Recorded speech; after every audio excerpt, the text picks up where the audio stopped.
and supporters of the Institute, all audience and all viewers in front of the screens. The St. John Paul II Institute of Culture was established to look at the challenges facing the modern world and the Church in light of the life and thought of St. John Paul II.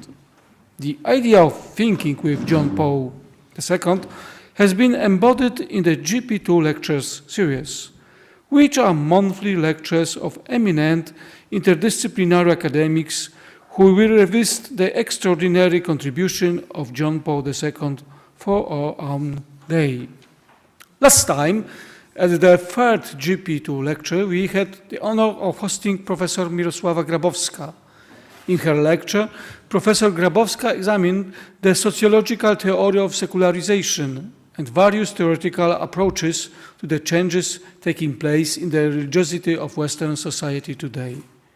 In our series, planned for this entire academic year 2022-2023, we will host such renewed lectures as Sister Helen Alford, Father Raymond de Souza, Dariusz Karłowicz, Russell Reno, Father Thierry Dominique Ambrecht, and Father Franciszek Longchamp de Berrier. Now, I'm pleased to give the floor to Father Michał Paluch, who will share more about our today's special guest.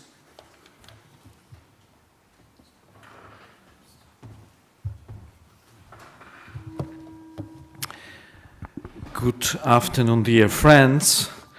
It's my honor to introduce to you Antoine Arjakovsky, French historian with a doctorate in history from School of Advanced Studies in the Social Sciences in Paris. He worked for the French Ministry for Foreign Affairs between 1989 and 2002 and was the director of the French University of Moscow, Collège Universitaire Français de Moscou, the deputy director of the French Institute of Ukraine, and the founder of the Institute of Ecumenical Studies of Lviv.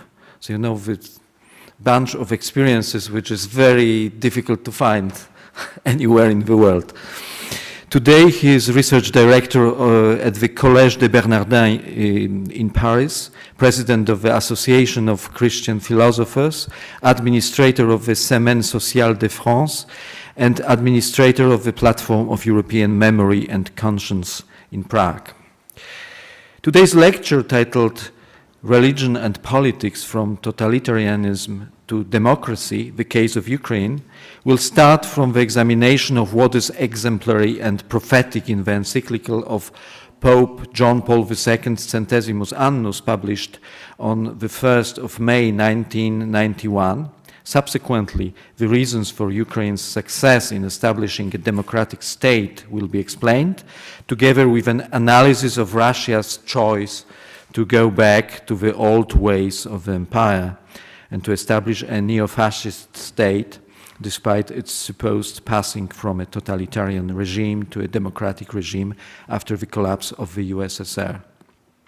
The lecture will conclude by way of proposing, with the help of ecumenical metaphysics and the social doctrines of the Catholic and Orthodox churches, the possible ways out of the war which today pits Russia against Ukraine and more generally against the democratic world. Professor Arjakovsky, thanks for being with us, and the floor is yours. Thank you. So, dear fathers, sisters, colleagues, ladies and gentlemen, it's a great honor for me to be with you to speak about this important issue of democratization of Ukraine and also way of thinking peace. So I thank the Pontifical University of St. Thomas Aquinas here for its invitation. Merci beaucoup.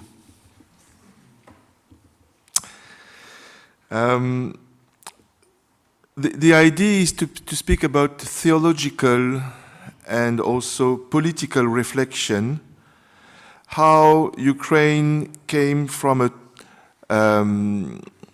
a post-Soviet system to a democratic system. As it was said, I will start with an analysis of the prophetic encyclical of John Paul II, Centesimus Annus, of the 1st of May 1991. I mean, before the end of the Soviet Union, which happened in December 91, the Pope was ready to propose his political view on the future of Europe and of the world, and how to favor the passage from totalitarianism, but also from relativism, to an authentic democratic system. Then, in the second step, I will show how Ukraine, which welcomed the Pope John Paul II in June 2001, and I was happy to be there in Kyiv and in Lviv, Ukraine managed to establish a democratic regime, although non-perfect, like in other democratic countries, while at the same time Russia, which refused any visit of the Pope in Russia, you remember that was a problem. There were many invitations coming from, proposals coming from the Vatican, but they were never accepted in Russia. Russia, on the contrary, withdrawn into a neo-totalitarian system. So, for me, my main thesis, and I will conclude with this, is that only ecumenical metaphysics makes it possible to found an authentically democratic order and to find possible ways of building peace, including today when we have already entered in this piecemeal world war, as the Pope Francis says, une guerre mondiale par morceaux. So let us therefore begin first by briefly recalling the three main contributions for me of this encyclical, Centesimus Annus. The first one, the Church has a social doctrine capable of meeting the challenge of the crisis of ideologies. The second, for me, is that this doctrine of the social doctrine of the Church rests on ecumenical metaphysics. And the third main point for me coming from this Centesimus Annus is that this ecumenical metaphysics has very practical, political, economical consequences. So let's start with the first one. The Church has a social doctrine able of meeting the challenge of the crisis of ideologies. The visionary character of this encyclical consists in the fact that it didn't allow itself to be fooled by the illusion of the end of history. You remember that in 1991, the main idea was to speak about the end of history, Fukuyama, which was completely stupid. But today, our president, the President Macron, is always speaking that we suddenly came back to the time of the tragic, to the time of history, which means that he believed in this myth of the end of history. Fukuyama had a very big influence because the elites were very influenced by this Hegelian vision of the history. That was the mood, the illusion of the end of history. Or the other illusion was the false conception of the conflict of civilization, the clash of civilization, Huntington, with the wrong idea to say that there is an Orthodox civilization, an Islamic civilization. That was also wrong, because today you can see that you cannot put in the same bag Greece and Russia. On the contrary, Greece is part of the European Union, which is fighting against Russia. So that was also a mythology.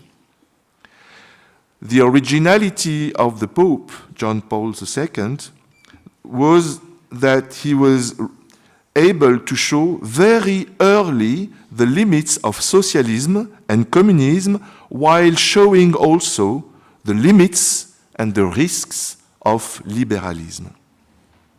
Its originality consisted in thinking of the Church as a divine human reality called to transfigure the political and social body, and not to detach itself from the affairs of the world. It was in keeping with the encyclical of Leo XIII, Rerum Novarum, Centesimus Annus, 100 years later after Rerum Novarum, that gave citizenship to the Church in the changing realities of public life. But the Polish Pope brought also his own eschatological touch.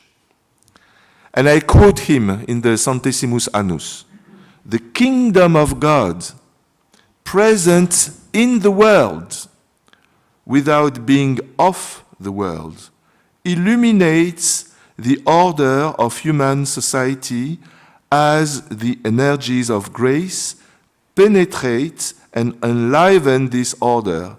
Thus are better perceived the requirements of society worthy of man, deviations are rectified, the courage to work for the good is reinforced. To this task of evangelical animation of human realities are called, along with all men of goodwill, Christians, and especially the laity."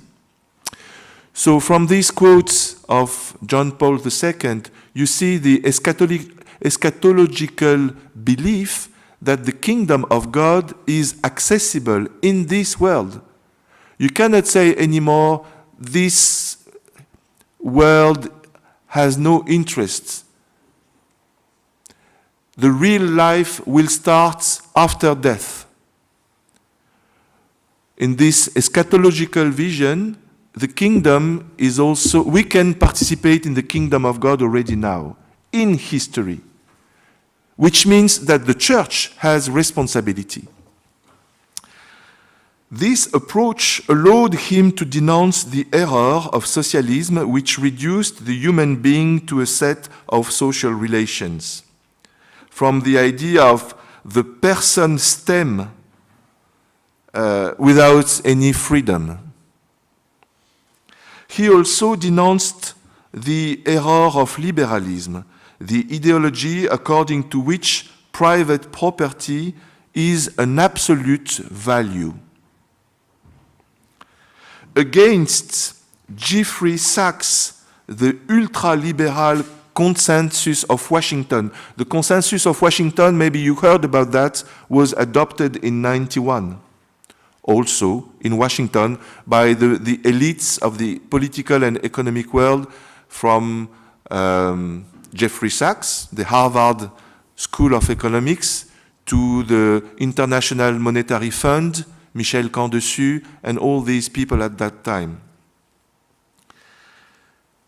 Against this ultra-liberal Consensus of Washington, John Paul II defended the essential complementary principles such as, of course, private property, but also the universal destination of the goods of the earth. Private property should be put together with the idea of the common good, which was the most important originality of the Christian approach to the social doctrine. Before John Paul II and this Catholic vision of economics, you had only liberalism on one side, socialism on the other side. Second thing which for me is really important in this Centesimus Annus encyclical. This Christian social doctrine rests on ecumenical metaphysics. The encyclical recommended to political decision makers in both East and West a metaphysical approach to political and economic life, which was not at all in the mood of time also, which was much more marked by the postmodern thinking of Michel Foucault, Jacques Derrida, and others. For John Paul II considered that relativism and skepticism undermined political life in the West at least as much as voluntarism and modernism in the East. To avoid this ideological impasse of skepticism on one side, of voluntarism on the other side, it was necessary to rediscover the path of metaphysics. You know that metaphysics was completely destroyed in the West since Heidegger. Heidegger explained that metaphysics, it's ontotheology. It means that we imprisoned God or being, so we need to put a cross on metaphysics. On the contrary, John Paul II, of course in Fides et Ratio, but also in this encyclical, in the article 44 of Centesimus, wrote the following: if the transcendent truth is not recognized, the force of power triumphs, and everyone tends to use to the end the means at his disposal to make his interest or his opinions prevail, without consideration for the rights of others. So, man is respected only insofar as it is possible to use him for the ends of a selfish preponderance. It is necessary, therefore, to locate the root of modern totalitarianism in the negation of the transcendent dignity of the human person, visible image of the invisible God, and precisely for this reason, by its very nature, subject of rights that no one can violate, neither the individual, neither the group, nor the class, nor the nation, nor the state. This is really important. You have here a foundation of democracy and also the announcement of the coming back of totalitarianism. With metaphysics, you can defend the person, the democracy. Without metaphysics, it's only the strongest who wins. And what John Paul II adds, for me it's very important, this metaphysics had to be open, ecumenical, that is to say for him, transconfessional, trans-religious, trans-convictional, and today the Pope Francis adds transdisciplinary. This is a new understanding of ecumenism. Ecumenism before was to understand the dialogue between confession, and that's all. But you keep your own identity without changing anything. For John Paul II, on the contrary, it should be trans-confessional, religious, and convictional. I quote again, in the document Sollicitudo Rei Socialis, I also launched an appeal to the Christian churches and to all the great religions of the world, inviting them to bear unanimous witness to the common convictions of the dignity of man created by God. I am convinced, in fact, that religions will have a preponderant role today and tomorrow in the preservation of peace and in the construction of a society worthy of man. On the other hand, all people of goodwill are asked to be willing to dialogue and collaborate, and this applies in particular to people and groups who have their own responsibility in the political, economic, and social fields, whether nationally or internationally, end of quote. In this quote, you have everything. You have the metaphysics, and you have this new vision of ecumenism through trans-religious and also trans-convictional dialogue, because he speaks about people of goodwill. In 1991, the Pope gave the golden rule for finding together, ecumenically, a third way between socialism and liberalism. For him, personalism makes it possible to go beyond the Hegelian vision of the all-powerful state and incarnation of the Spirit. This vision considers the person as a subject of rights capable of fulfilling itself with and for others in the name of the common good. This is the definition of personalism. The person as a subject of rights capable of fulfilling itself with and for others in the name of the common good. This is the key which allows to think together and to go beyond socialism and liberalism.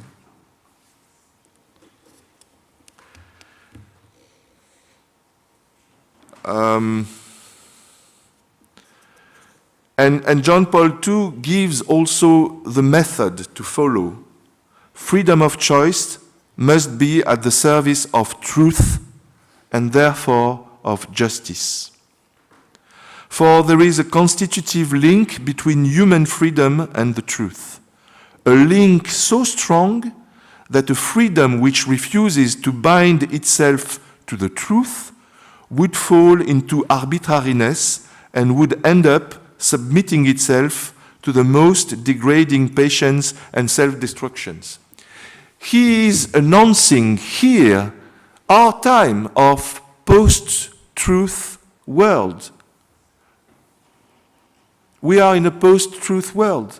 We are in a Nietzschean vision of truth which says there is no truth, there is only interpretations. John Paul II says this is wrong because you will never have any justice, any peace, if you don't believe anymore in the possibility of truth. So freedom should be at the service of truth. And the third point of this encyclical, which has concrete consequences that are important for us today, and this is why we should reread it, is that it has political, economical, and ecclesiological consequences. On the political level, according to John Paul II, it is good to conceive the rule of law as a system of balance between powers. I quote, "It is better than any power be balanced by other powers and by other skills, which keep it within fair limits. This is the principle of the rule of law, in which sovereignty belongs to the law and not to the arbitrary will of men." The Pope adds that the Church must play a very important role in this context, both as a watchdog and a ferment of democracy. I quote, "The Church cannot endorse the formation of small ruling groups that usurp the power of the state for the benefit of their particular interest or for ideological ends. Authentic democracy is only possible in a rule of law and on the basis of a correct conception of human person. It requires the realization of the necessary condition for the advancements of people through education and training in a true ideal, and also the development of the personality of society through the creation of structures of participation and co-responsibility." So that's the role of the Church, which is divided from the state, but should cooperate with the state. How? By proposing a new model of participation and co-responsibility. So the consequence on the economic level is the following, and I quote again, "It is necessary to endeavor a style of life in which the elements which determine the choice of consumption, savings, and investments are the search for true, beautiful, and good, as well as communion with other people for common growth." That has also lots of consequences. I will not detail now, but one of the main questions of the last presidential election in France was the question of a minimal subsistence income. Should we give or not a minimal subsistence income? John Paul II in 91 says yes.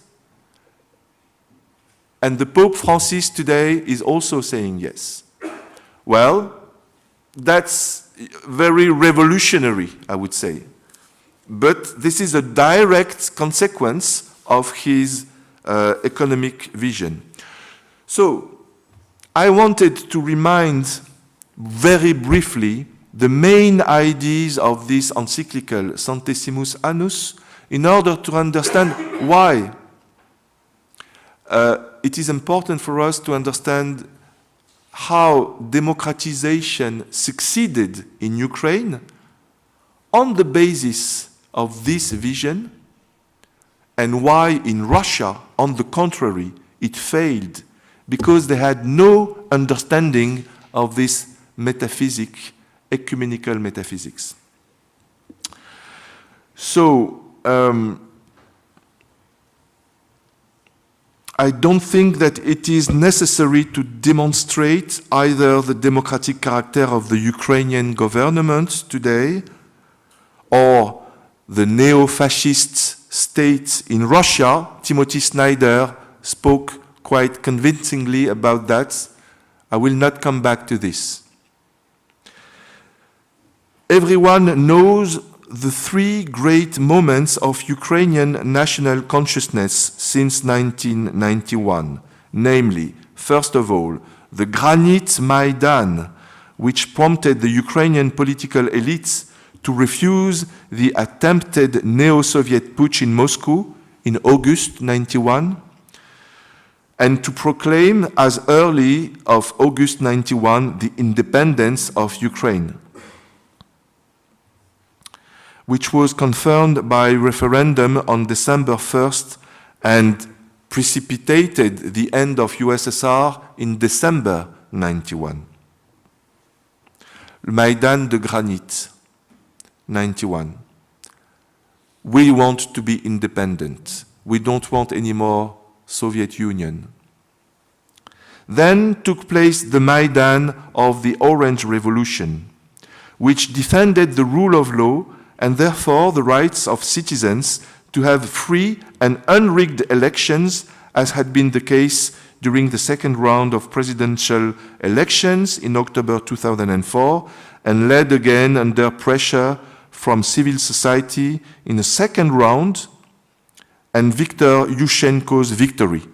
I remember I was in Lviv at that time at the Ukrainian Catholic University, and the students decided to demonstrate, to go to the demonstrations because they heard Cardinal Rousard saying, "You are all created at the image of God. You have an infinite dignity, so you have rights, and you should defend your rights." And this is why thousands and millions of people decided to fight, and finally, democracy won. Then, in 2013-2014, took place the third democratic Maidan, defending this time, in spite of the pressures of Putin and Yanukovych, the right of the Ukrainians to tend towards European civilization by the signing of a treaty of association between Ukraine and the EU. In all three cases, civil society was able to play a decisive role, exactly what the Pope said about the importance of laity in defending truth. Men and women have even died in the name of these ideals and values of independence, law, and justice. The churches, in particular the Catholic and Protestant churches, but also the Orthodox Church, defining themselves as Ukrainian, which are far by the majority in Ukraine, have played a decisive role each time in encouraging these developments and solidifying a national consciousness capable of overcoming confessional, linguistic, and cultural barriers. On the other side, in Russia, we have witnessed the gradual refusal by the elites who came to power in 1991 at the same time as the new president of the Russian Federation, Boris Yeltsin, to judge the communist past. That was the main failure of the beginning of the 90s in Russia.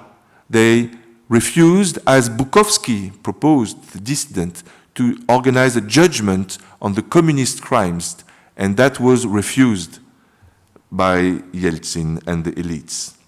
They refused to pass lustration laws against the Soviet elites. This is completely on the other side of what John Paul II spoke about, the necessity of justice and truth.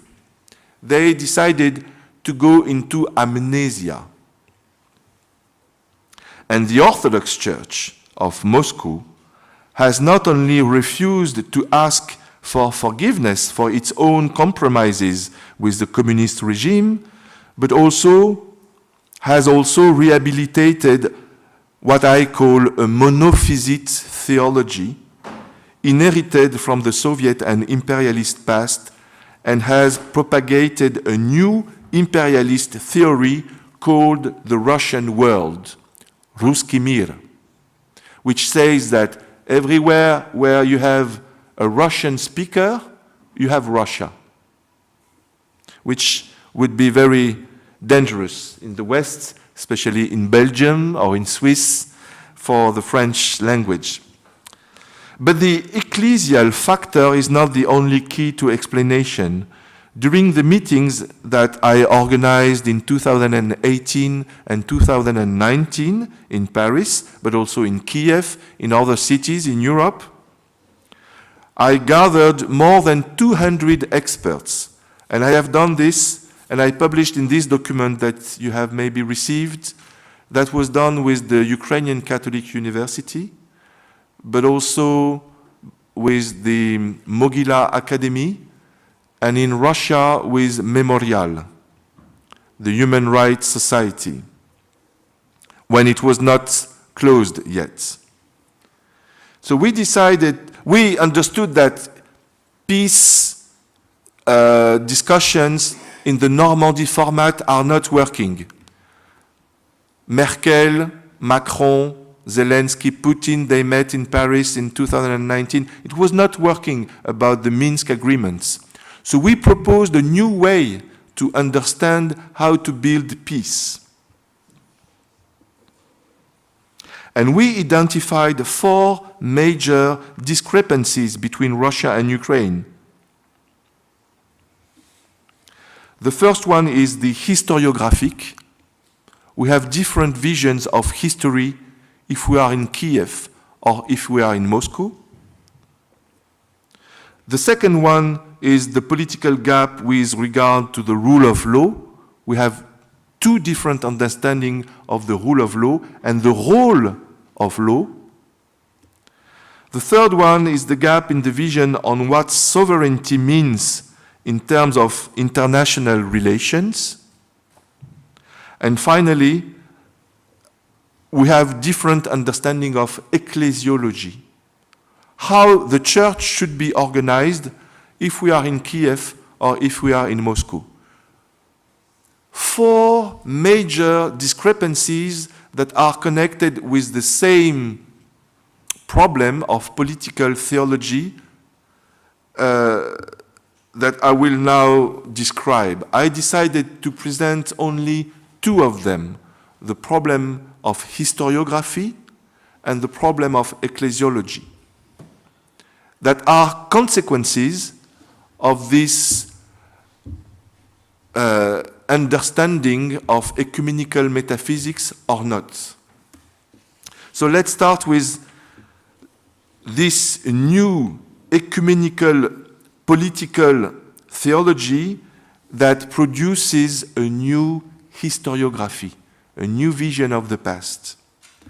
As President Zelensky said on May 9, 2022, on the Khreshchatyk in Kyiv, Russia's war on the democratic world is a conflict between two visions of the world.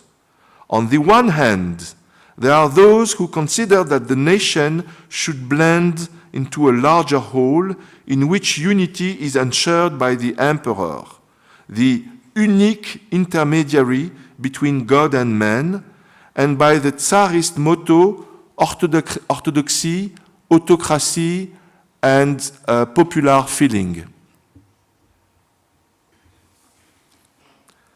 On the other hand, there are those who believe that a nation can only be accomplished by opening itself to the power of the Spirit and by finding, as a result, a fair distance and a just cooperation between temporal power and spiritual authority. We, French people, happen to know this debate very well.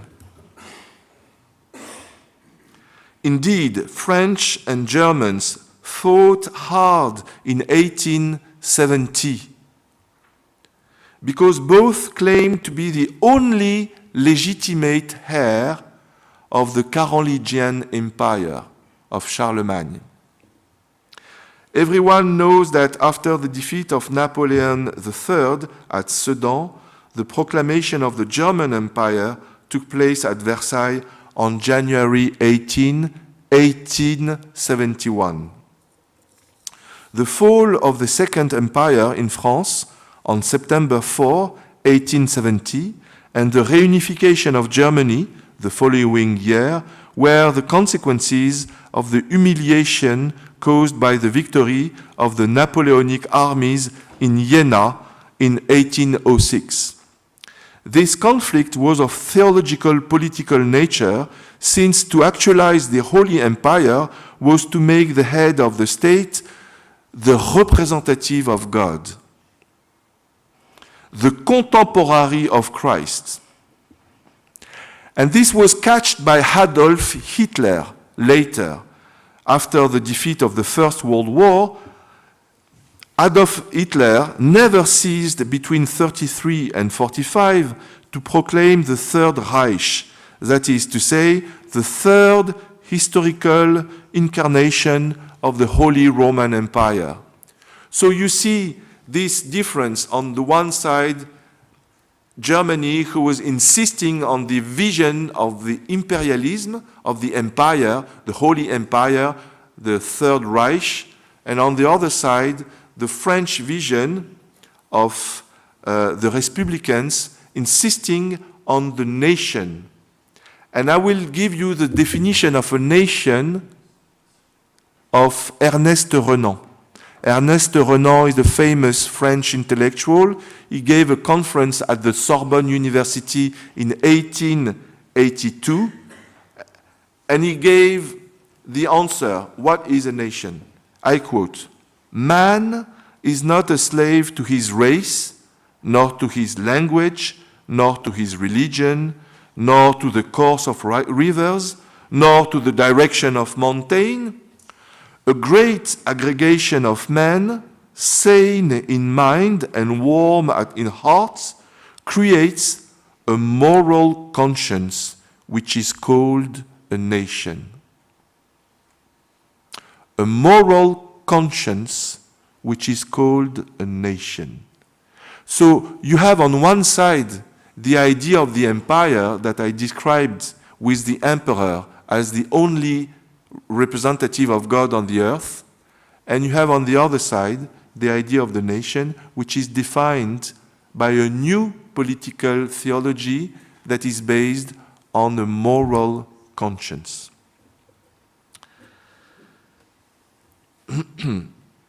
Renan, indeed, was proposing a new ecumenical political theology of the nation, one that was based on the three principles that had been restored by the Third Republic: liberty, equality, fraternity.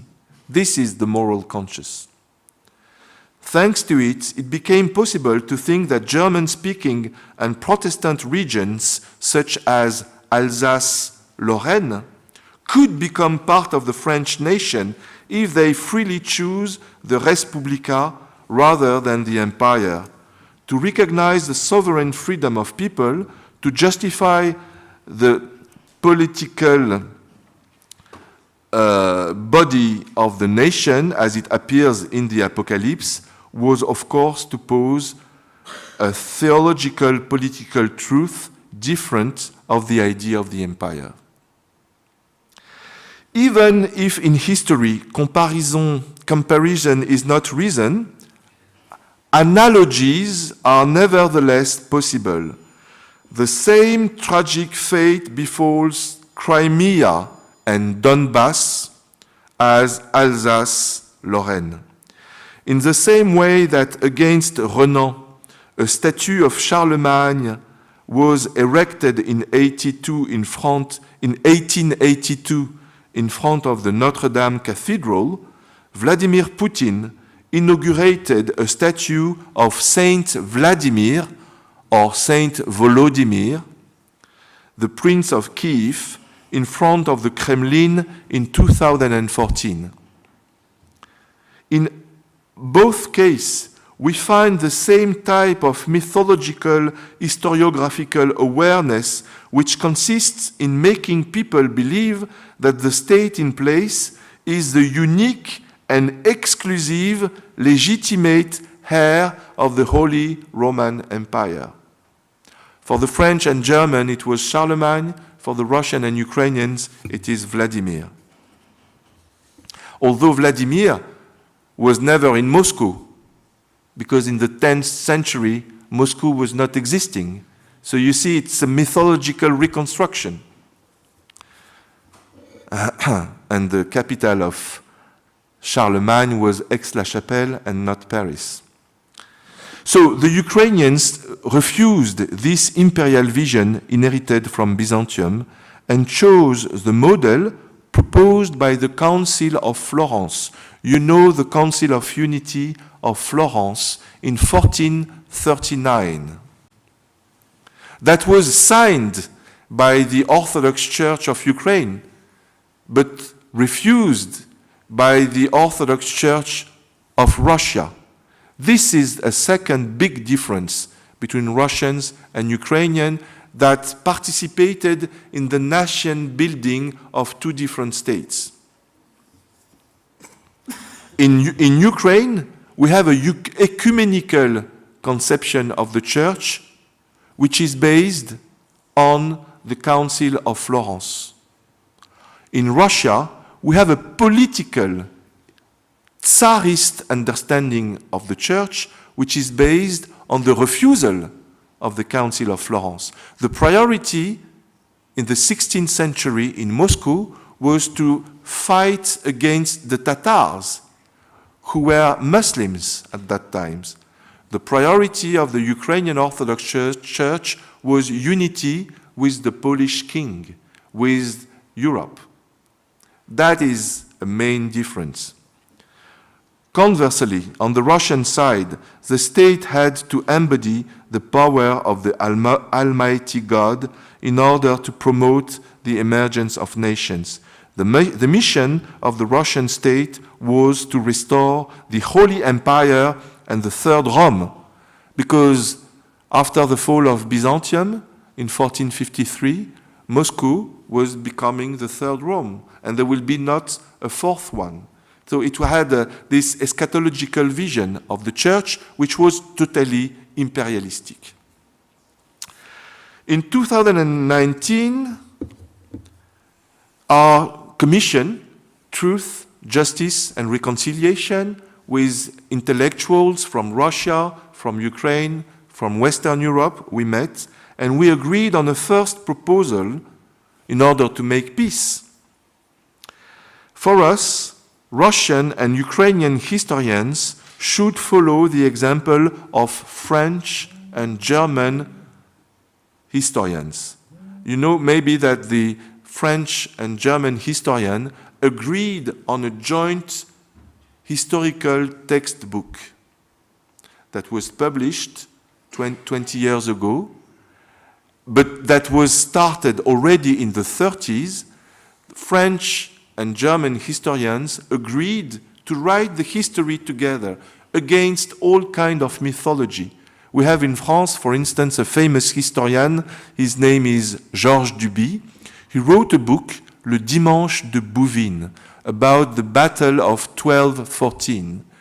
We thought that French king at that time won this Battle of Bouvines, and he explained that it was completely a mythology.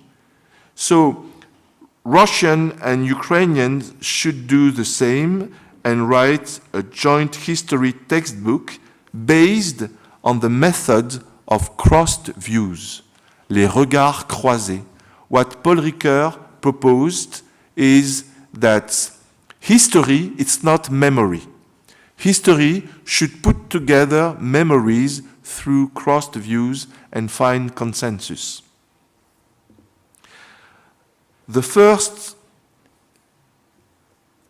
is necessary to get out of mythological stories in order to be able to recognize the reality of the Ukrainian national consciousness distinct from the Russian. This is the main priority.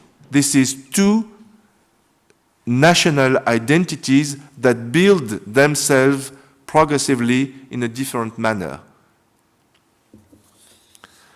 And we met some Russian historians who were ready to do that work and who agreed with us.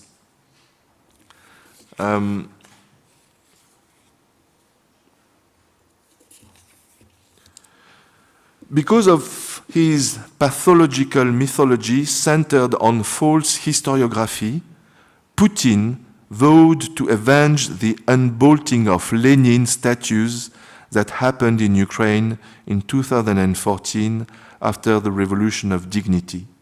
In his February 24, 2022 invasion speech, he even claimed that if the Ukrainians no longer want Lenin, then, I quote, they will have to draw all the consequences, which meant for Putin they will have to come back to the empire when Ukraine was part of Russia. President Medvedev even went so far as to affirm that all forms of Ukrainianness had to be eradicated. This is why the Ukrainian Rada said this is a genocide.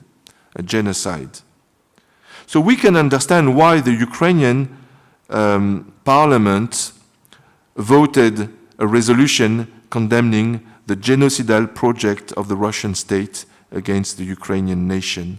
There is a real perversity in the speeches of the Russian authorities on the Nazi character of the Russian political leaders, because everyone knows that President Zelensky is himself of Jewish tradition and that the Ukrainian did not elect a single nationalist deputy in the last legislative elections to the Rada. In reality, the truth is much darker. The Russians apply the mirror technique, well known from Soviet propaganda manuals. They accuse the Ukrainians of crimes they carry out themselves in order to present themselves as victims in a position of self-defense. This is a classic technique of Soviet propaganda. So that's the first reason of discrepancy between Russia and Ukraine, the false historiography, and how we can heal it through these textbooks of crossed views. There is another cause of the war between Russia and Ukraine connected with these two metaphysics. On one side, the ecumenical metaphysics, on the other side, the refusal of any metaphysics and the imperial post-Soviet vision. The theological shift is also a consequence of this new ecumenical metaphysics. And I would especially insist on the ecclesiological shift. Since our thesis is that this Russian-Ukrainian conflict is in reality a theological political conflict, which concerns the whole of the so-called Western democratic world against the neo-imperial and revisionist powers, it is appropriate to pay special attention to the ecclesiological dimension of the war, especially since it is probably the main weak point of the Western world to have stored on old shelves all the theological discussions which are interested in the nature, the missions, and the borders of the Church. Now, it is by getting rid of theology that one can fight against heresies. It is on the contrary by making the best theology that we can fight against heresies, and not by forgetting about theology. Patriarch Kirill Gundyaev, the head of the Moscow Patriarchate, does not hesitate himself to affirm that the war that Russia is waging against the collective West is a metaphysical war. He said that on March 14th. On the one hand, there is for him the world of gay pride, which he describes as a decadent world.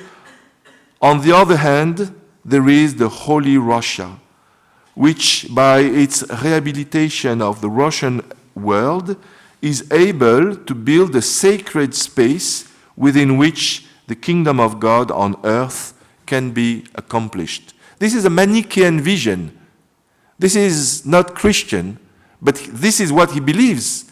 And, you know, the Russian nation is 144 million people. Among them, we consider that, well, the Orthodox Church says there are more than 100 million Orthodox believers in Russia. So we have to hear this mythology and this heresy. According to his vision, after the fall of Byzantium, only the Russian Church is able to prepare the coming of the kingdom of God on earth. This imperial conception of Russian identity goes beyond the single figure of Kirill. It is him, however, who is the main ideologue of this Russian world.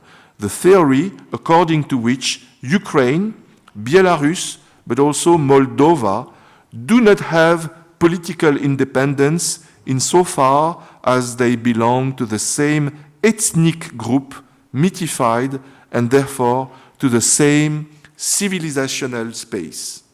This is the definition of Ruski Mir, the Russian world, which is the main reason invocated by Putin in his invasion speech in February.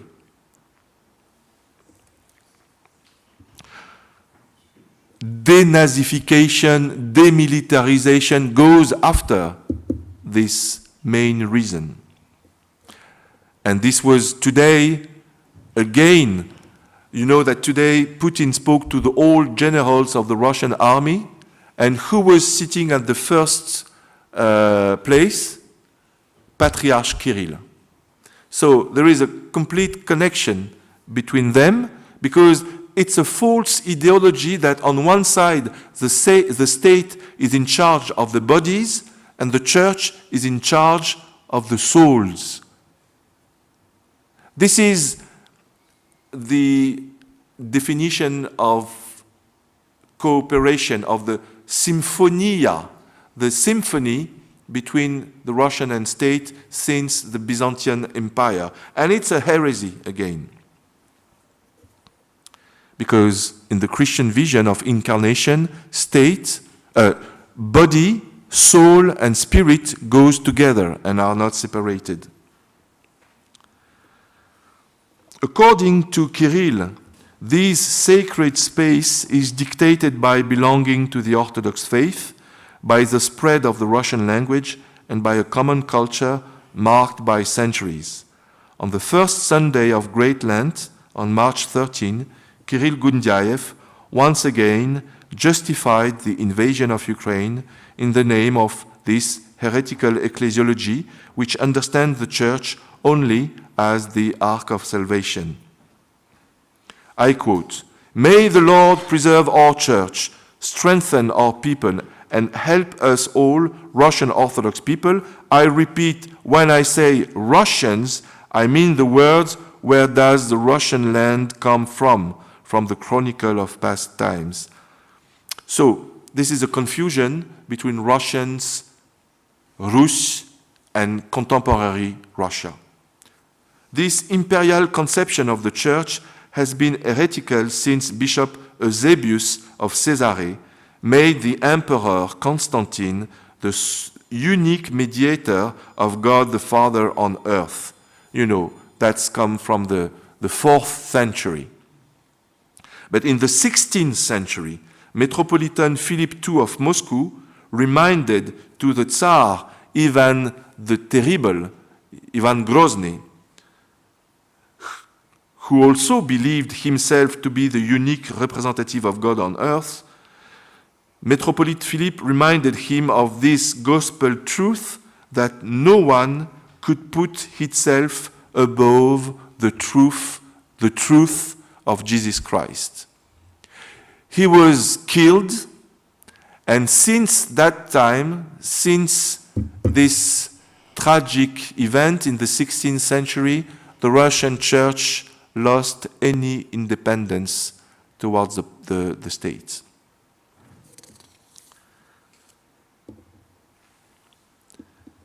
But in the Russian emigration, after the Russian Revolution in 1917, some new Orthodox theologians came to Paris. This is what we call the Paris School of Theology. They have an institute, Rue de Crimée, the St. Sergius Institute. Among them, very well-known theologian Sergius Bulgakov. And he renewed completely the ecclesiology. The past one, the one of Kirill, coming from the 16th century, is the imperialist one. The new one considers the Church as a divine human reality. The Church is first of all the bride of the Lamb, l'épouse de l'agneau, niewiesta Agnca. So it's a mystical theology, you see? And that is changing everything. The Church must both be independent of the state and at the same time be able to cooperate with it in the name of the common good. It must be baptismal. It's an ecclesiology which should be baptismal. That means open to all the baptized people regardless of their origins. There is no ethnophilitism here. We are not defining if you are Orthodox because you are Russian.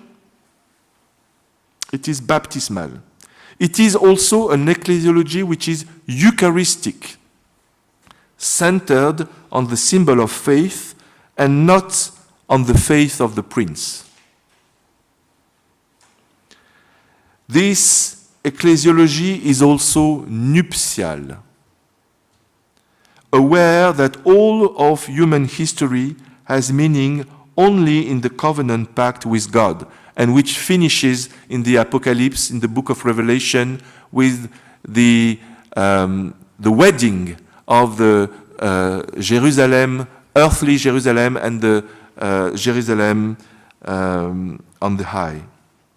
And this ecclesiology is also pastoral, that is to say, able of preserving the existing links between national and cultural communities and their priests. So you see, it's a total different vision. The idea that the patriarch and the emperor should collaborate together on the grounds that the former was in the charge of bodies, while the latter of the souls, was completely contradicted by this new wave of theologians, because they were reminding that all authority on earth as in heaven was given to Jesus Christ and not to the emperor. The ascension of Christ does not mean his erasure, but a new form of very real presence and action of God on earth, but accessible only to the eyes of faith. The old theory of Byzantine symphony was shattered as soon as the February Revolution of 1917 happened and removed the situation of dependence of the Church with regard to the power of the Tsar. In other words, this new ecclesiology was fundamentally ecumenical and faithful to the plural tradition of the apostolic churches. It is by virtue of this new ecclesiology that the ecumenical patriarch Bartholomew of Constantinople decided to act in 2018-2019 to grant autocephaly to the Orthodox Church of Ukraine. This church, indeed, the most important in Ukraine, 15 million believers in a population of 25 million Orthodox in Ukraine, had been asking its autocephaly since decades.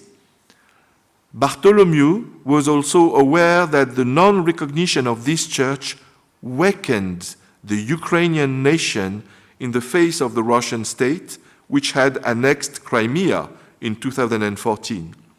The Patriarch refused the strictly political argument according to which the Ukrainian church would be part of the canonical territory of the Moscow Patriarchate, which was wrong, as we all know, that it was Byzantine missionaries who came to Ukraine and not from Russia in the 10th century.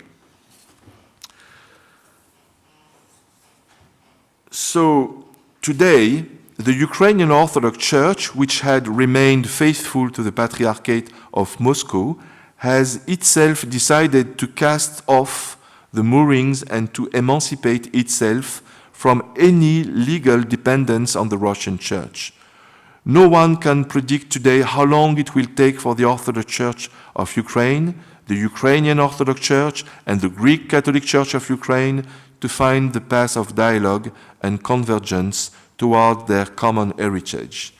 But what we can consider that the ecumenical ecclesiology, baptismal, eucharistic, pastoral, and nuptial, rethought by the theologian of the School of Paris, has a better chance of being implemented in Ukraine than in Russia. And this ecclesiology is completely the consequence of the ecumenical metaphysics of the Pope John Paul II. And this is why it is important to foster this new ecclesiology in Ukraine, where churches are ready to do this. As it was said, I was the co-founder of the Institute of Ecumenical Studies in Lviv, in Ukraine. So I know that there are churches in Ukraine that are ready to go in this way. But we need, first of all, to recognize these churches, especially from the Roman Catholic Church. It is important to look at this new Orthodox Church of Ukraine in order to foster this ecumenical ecclesiology. This would represent a real source of renewal for the entire Church, including for the Patriarchate of Constantinople, which is also strongly marked by the Byzantine heritage. Because this model of divine humanity is based on the representation of the Church as the bride of the Lamb, according to the vision of the evangelist John, it allows us to get out of a sacralized and clerical vision of the Church without falling into an agnostic or deistic conception of the secular age. This model makes it possible to hold together the Church as the temple of the Holy Spirit, the ark of salvation, the body of Jesus Christ, and the house of the Father. So my conclusion. I began my lecture by recalling the main thesis of the encyclical Centesimus Annus.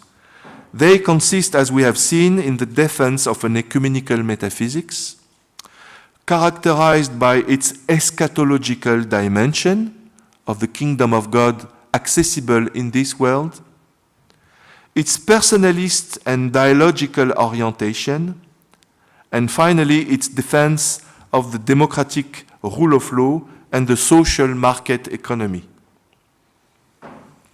I then showed that Ukraine, which welcomed Pope John Paul II in 2001, collectively believed in the prospect of this personalist third way, while Russia, despite having adopted a social doctrine in 2000, continued to believe that this world had only fallen. There is no possibility to participate in the kingdom of God already now in the social doctrine of the Orthodox Church of the Moscow Patriarchate. This church considered that there was nothing to expect from the state. The state also is fallen. And that the omnipotence of God was disconnected from any free and virtuous action of humanity. My conclusion is simple. The time has come to work together on an authentically ecumenical social doctrine which integrates on one side the best of the Catholic social doctrine, certainly the work accomplished by the Holy See from Rerum Novarum to Centesimus Annus and today Fratelli Tutti or Laudato Si, but also the best of the Protestant tradition, especially the work that has been done by the WCC and the Commission Foi et Constitution, Faith and Order, especially the work on the discernment on ethical issues, because you have seen that one of the main problems is this question of homosexuality, ethical question of gender. The WCC has done a very interesting work, ecumenical work on the way of discernments, on these difficult issues of homosexuality. We should use this experience coming from WCC. But we should use also the work that has been done by the Paris School of Theology on ecclesiology, Bulgakov, Berdyaev, Afanasiev, Zizioulas, who came from this theological school. This new personalist, sociological metaphysics. For my part, I began such a work in my essay on ecumenical metaphysics. And at the Collège des Bernardins, we tried to work on the possibility of a new political theology that would be also an ethical theology. We need to reconnect ethics and politics. This is what young generations should do. And this is why we are doing this seminar with students in Paris. And we will work also on Ukraine, how we can convince our colleagues in France how to support Ukraine effectively by this basis of ecumenical metaphysics of the social doctrine of the Church that was defined by John Paul II in a prophetic way. Thank you very much for your attention. Merci beaucoup.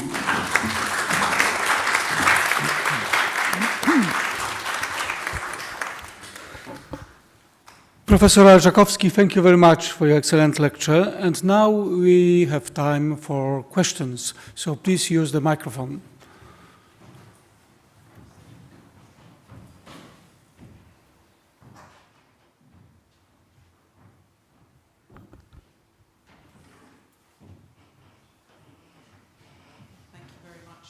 Professor. Very, very interesting lecture.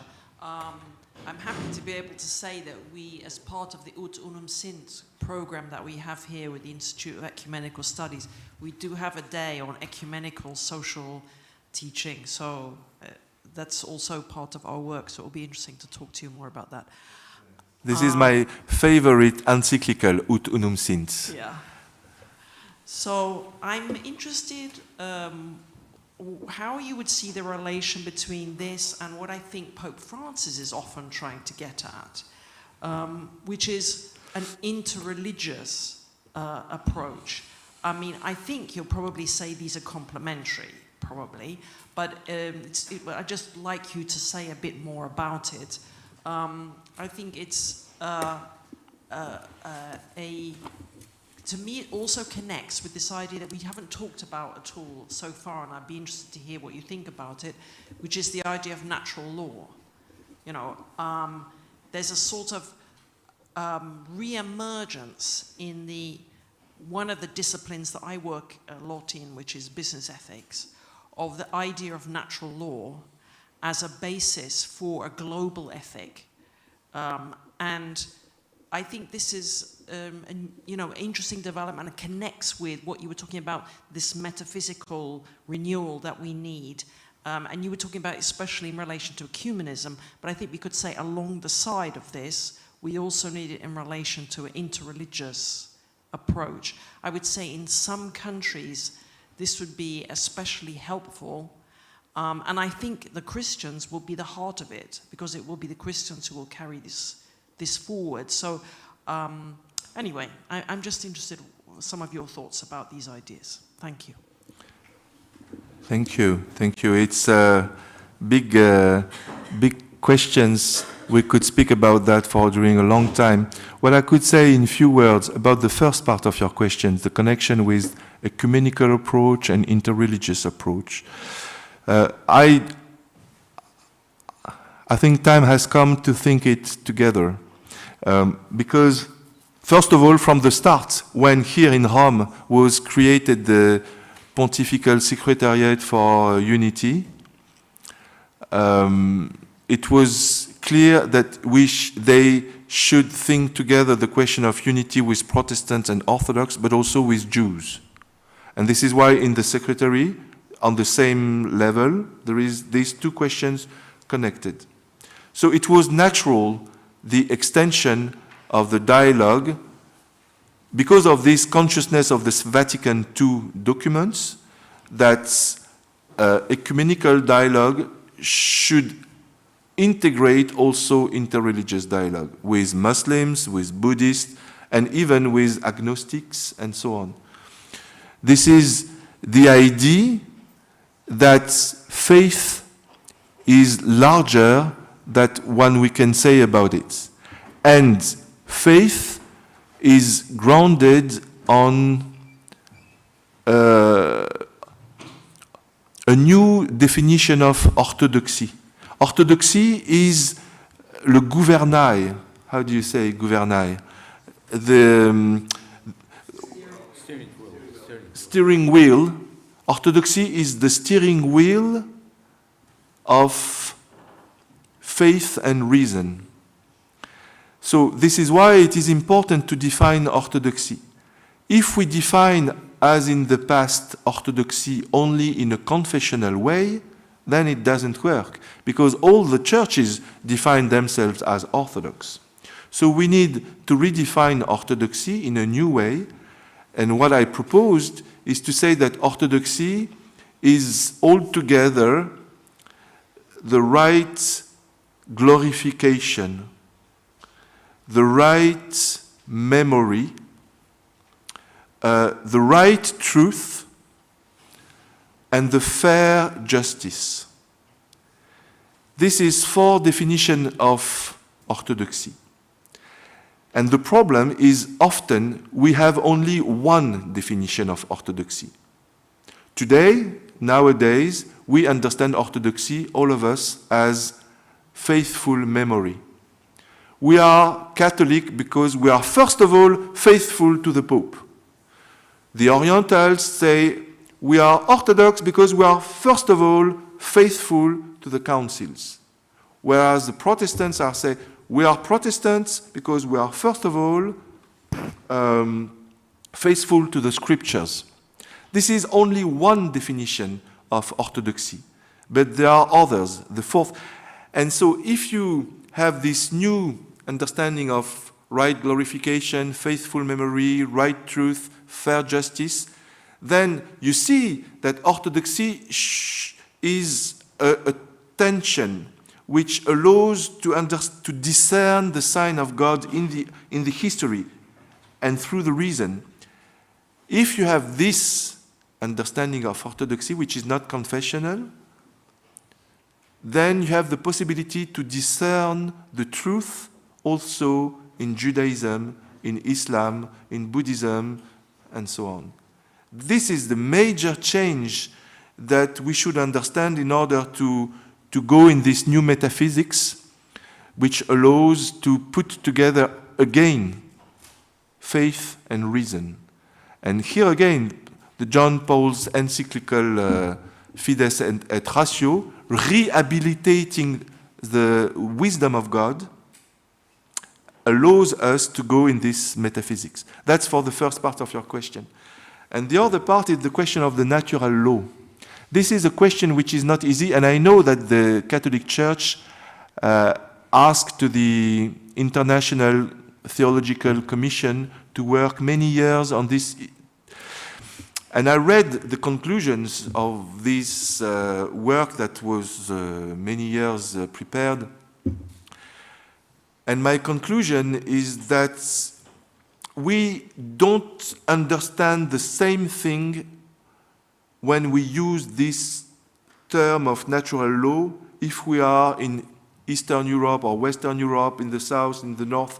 We have a necessity of epistemological work. If we understand natural law as something static, if we understand natural law as something disconnected from God, it is not the same if we understand natural law as the life of God, as dynamic, as finally the wisdom of God. So if for myself I'm closer to this understanding, more connecting the natural law with the life of God, then it allows new discernments. Because God is living and he adapts his truth and his justice with the historical level of consciousness and freedom of humanity and local space-time. So we cannot consider that this is natural law, you see. This is my vision. And I think in an ecumenical way, there is a possibility to work on this. I'm glad I see we agree. Merci. Thank you. Thank you for presentation, Professor. I just wonder from Ukrainian perspective, because I'm Ukrainian, not from diaspora, but I actually lived and worked as a journalist in Ukraine and studied in your Instytut of Ecumenical I remember. Studies. And so the situation now is really that Ukrainian society, thank you for this presentation about John Paul II, because Ukrainian society, as I discovered, missing this Pope, because with all respect, unlike Pope Francis, John Paul II really understood the mentality of Ukrainians and really understood the mentality of imperialistic mentality of Russia. And I wonder, because from my point of view, in Ukraine there is no problem with ecumenical dialogue or interreligious dialogue.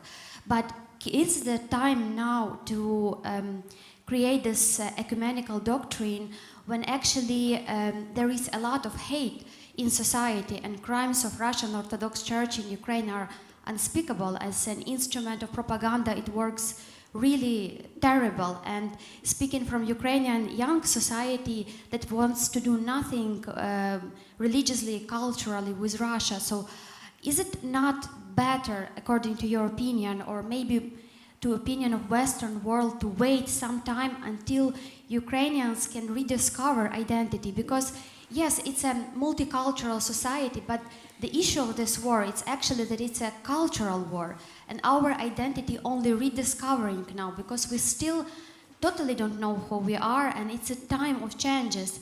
And also, speaking about Russian society, I'm like when speaking with Italians here or other Western Europeans, it's always demonizing of two people, or Kirill, Patriarch Kirill, or Putin, but nobody speaks about collective unconsciousness of Russian society, because Ukrainian youth with whom I speak, people, young people, they believe that if one tyrant will be gone, in 5-10 years, Russian society will give birth to a new tyrant.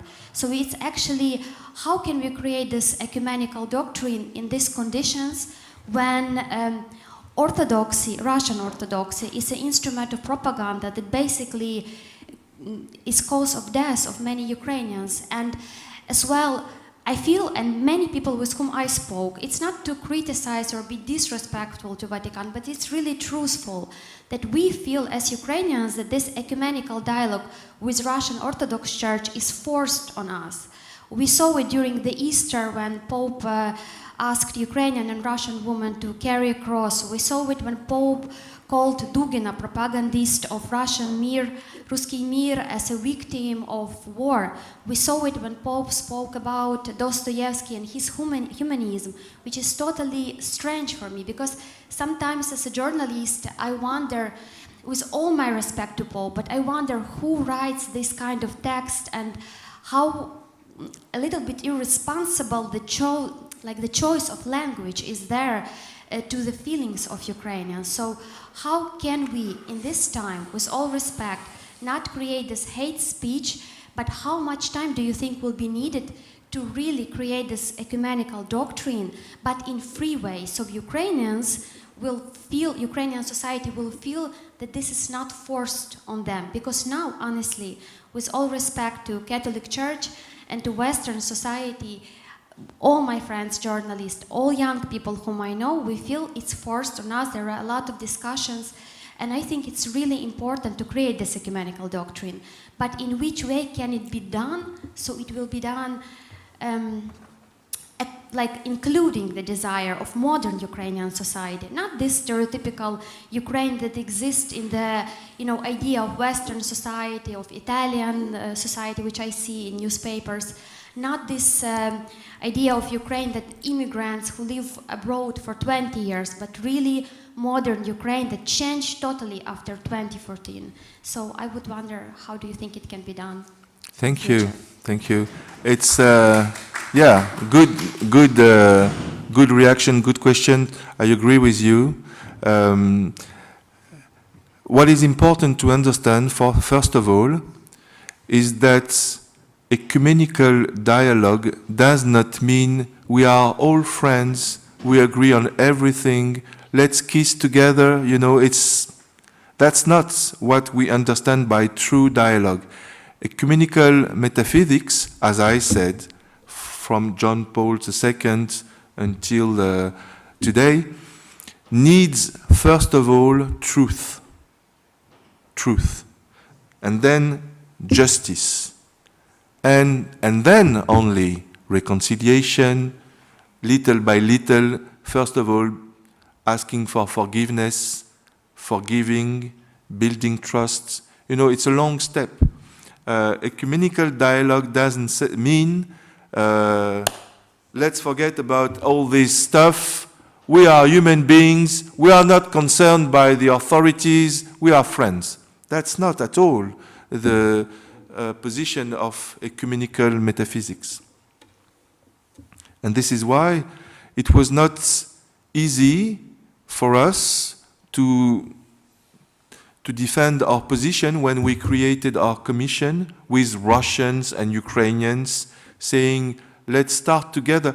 We decided to speak about difficult issues, but we were thinking, if we intellectuals, diplomats, journalists, experts, religious leaders, we are not starting this process of putting the problem on the table, nobody will do it. So this is our responsibility, to take on our shoulder this difficulty to speak with our enemy, in order to start the process. Then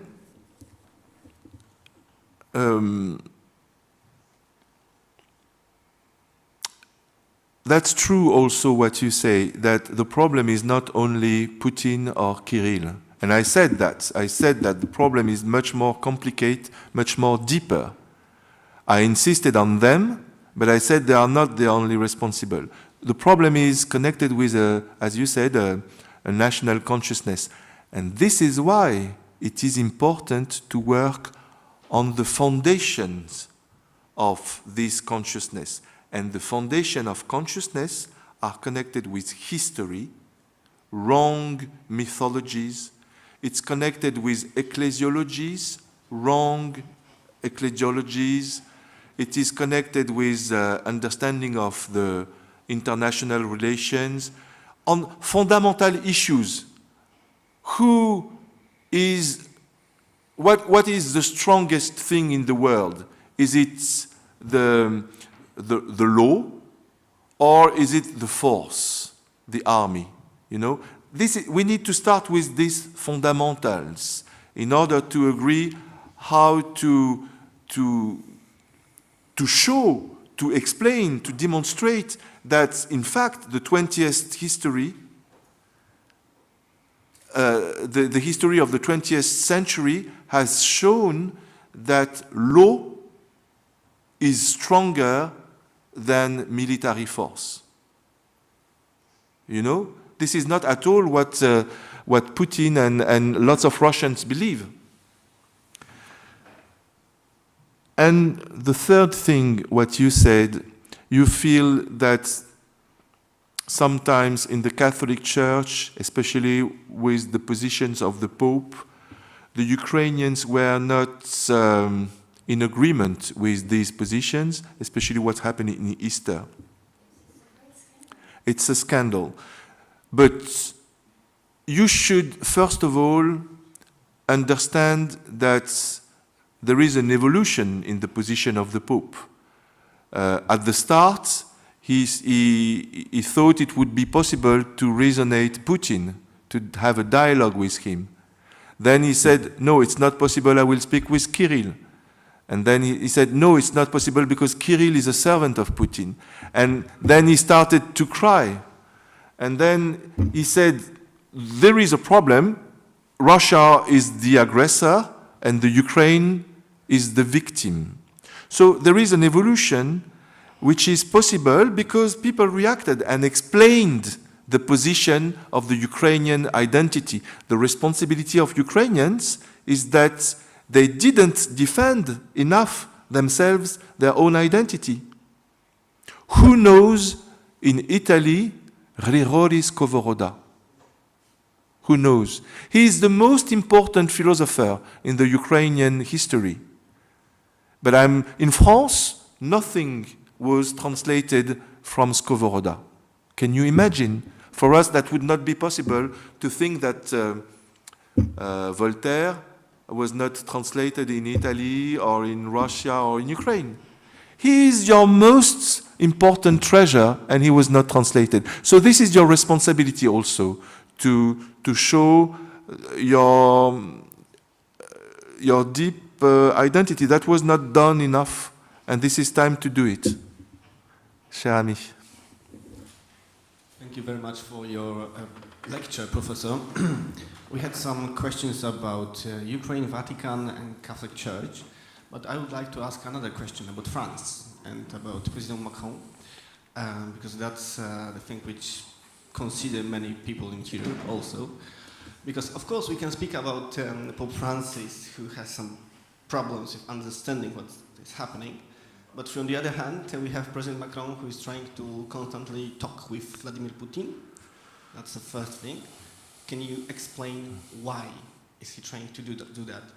And the other question would be the question about the history of our part of Europe, because I'm Polish, I'm a student in here, it's a great honor to be able to ask you those questions, but I'm also been visiting France many times, and each time when I'm in Paris and I'm visiting FNAC, and there is very little zero, I would say, books about our part of Europe. Not only about Ukraine, Poland, but mostly about Central Eastern Europe. But a lot of books about Russia, about the great Russian culture, of course. So the first question would be, can you explain why President Macron is acting like that, trying to constantly talk to Vladimir Putin? Is there any chance to gain peace based on those talks? And the other question would be how we, as Central Europeans, can somehow interest the West in our history, in our point of view. Because I believe that in all this conflict, that would be crucial to not have it again anytime soon. Thank you. Thank you for your questions. Very interesting, very important. This is the theme of my research seminar that will start in January to understand why France is not supporting Ukraine as it should be. We are the first army in Europe. We are the first diplomatic service in Europe. And we do not give enough to Ukraine. We give less than Estonia, less than lots of countries in the eastern part of Europe. This is not normal. It is not normal. You ask why. There are lots of reasons. I will give you just one, because we don't have time. We will work the whole year on this. One explanation, I had the chance, the opportunity to meet the President Macron in 2017 when I presented him the project of this commission, and he invited 12 specialists of Russia and Ukraine before his first visit in Russia. On the 12 specialists, only 4 were criticizing Putin. The 8 others, from Hélène Carrère d'Ancos, the academician, to professors from the Sorbonne, I will not give names, because today they certainly feel bad. All they were saying, you know, of course, Putin is a bit strange, you know, but human rights, it's not so important. What is important is to feel that there is unity in Russia, that it's a stable state. We need this for doing business, and business is more important. And if not Putin, then it will be Zhirinovsky, which is worse. Russians are not ready for democracy. So let's speak with people that we know. That's the first and only 4 people like me and 3 others, like Françoise Thom, for instance, were criticizing Putin and saying, look at Ukraine, this is your best chance in order to build stability in Europe.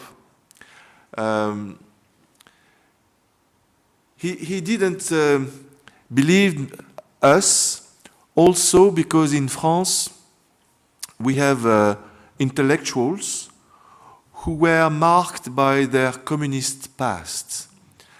And the Communist Party, it was 25% of the population until the 80s. And now it is the nationalist parties who are in dialogue with Putin, like Marine Le Pen and others. So he is not completely free also to defend a position.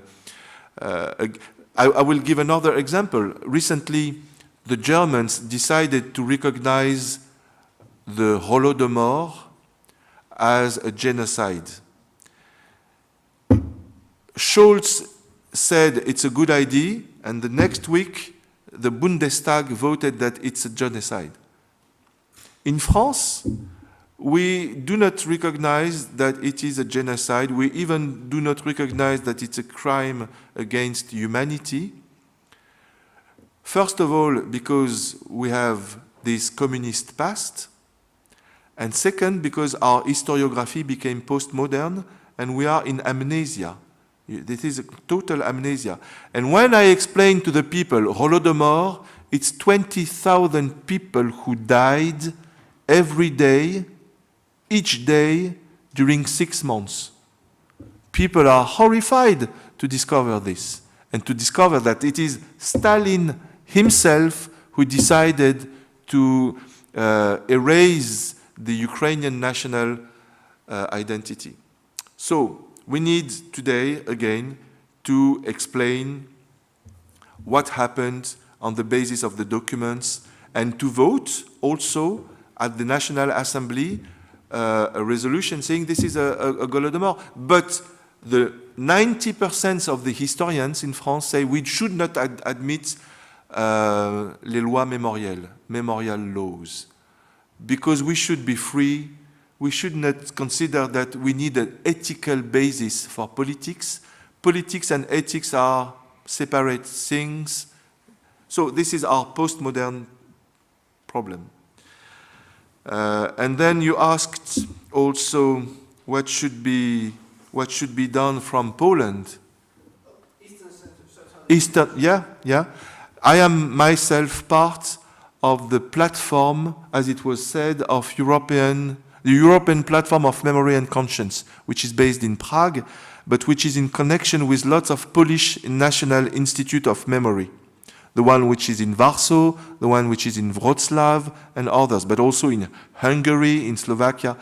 And our main goal is a judgment of the crimes of the communist past. That was not done.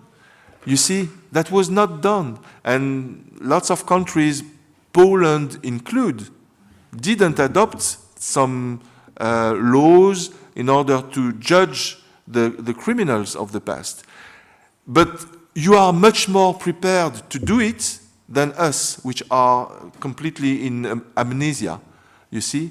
And the only people who are proposing a memorial of victims of totalitarianism in Brussels are countries of Eastern Europe.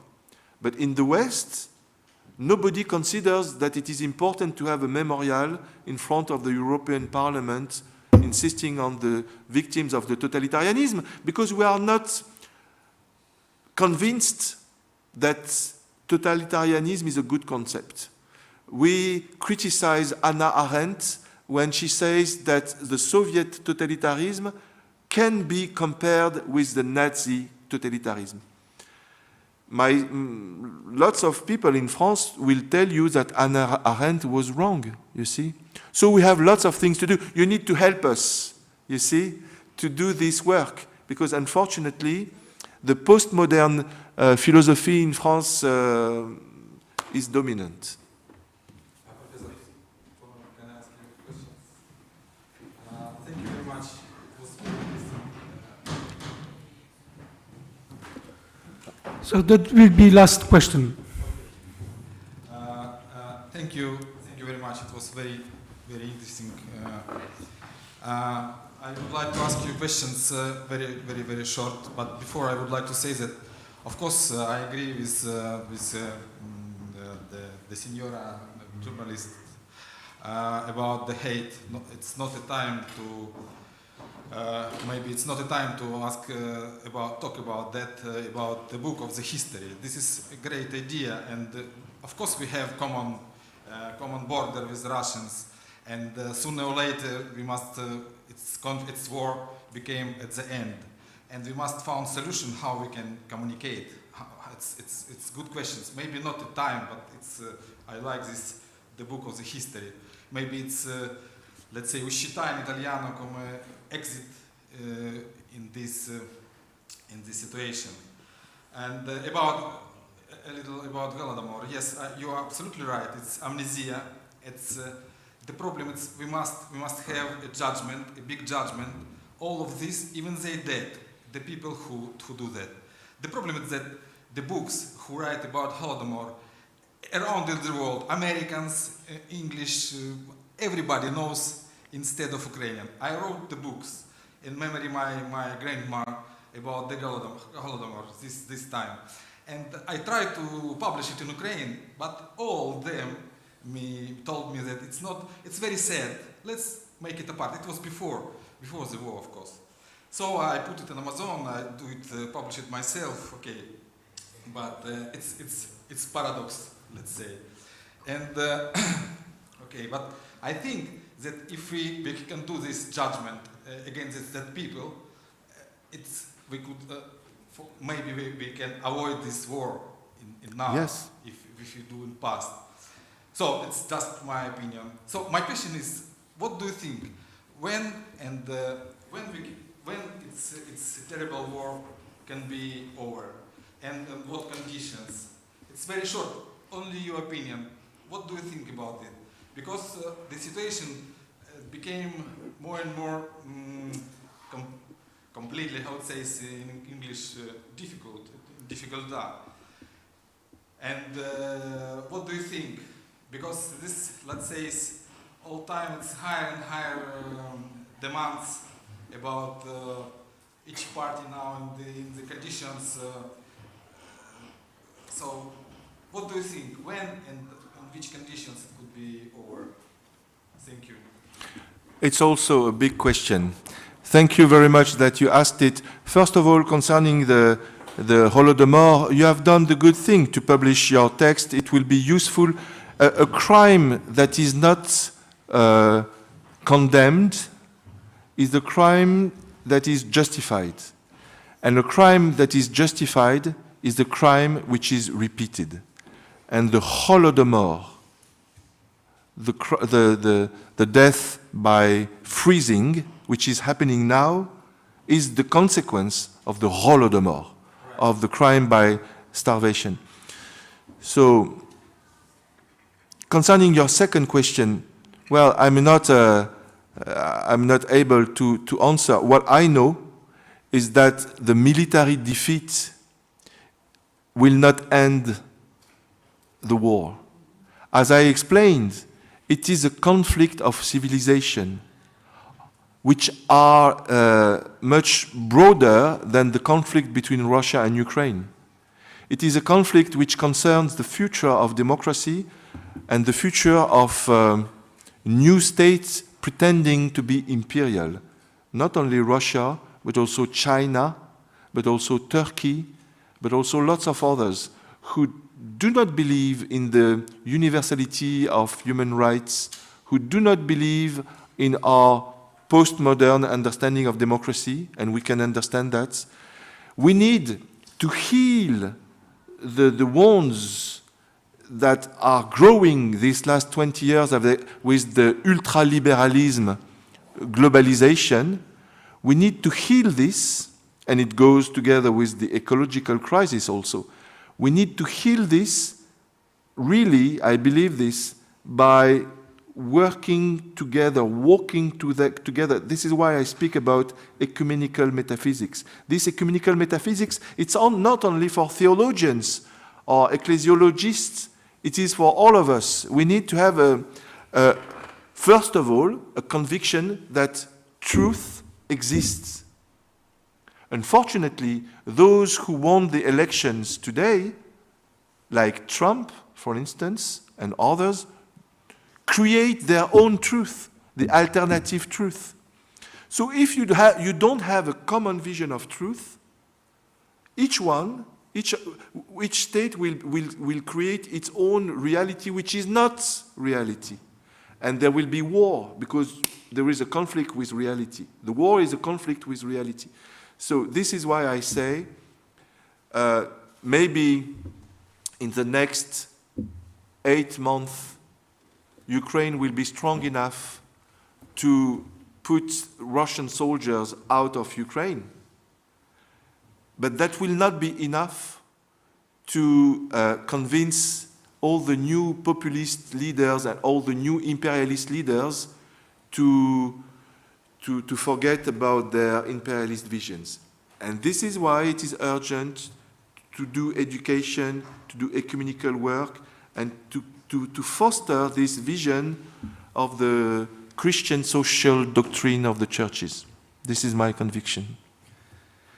Professor Arjakovsky, once again, thank you very much that you agreed to be with us tonight, to this evening, and thank you for this fruitful discussions. And I would like to thank you, all of you here in Angelicum and all of you in front of your screens in homes. And I would like to invite you for a discussion seminar with Professor Antoine Arjakovsky, which will be held tomorrow, Thursday, 22nd of December at 10:30 in Aula 14. And also, I would like to ask you for the next JP2 lecture to be given by Professor Helen Alford, the Dean of the Angelicum's Faculty of Social Sciences, will be held on 18th January 2023. And in the end, I would like to wish you Merry Christmas and Happy New Year. Thank you.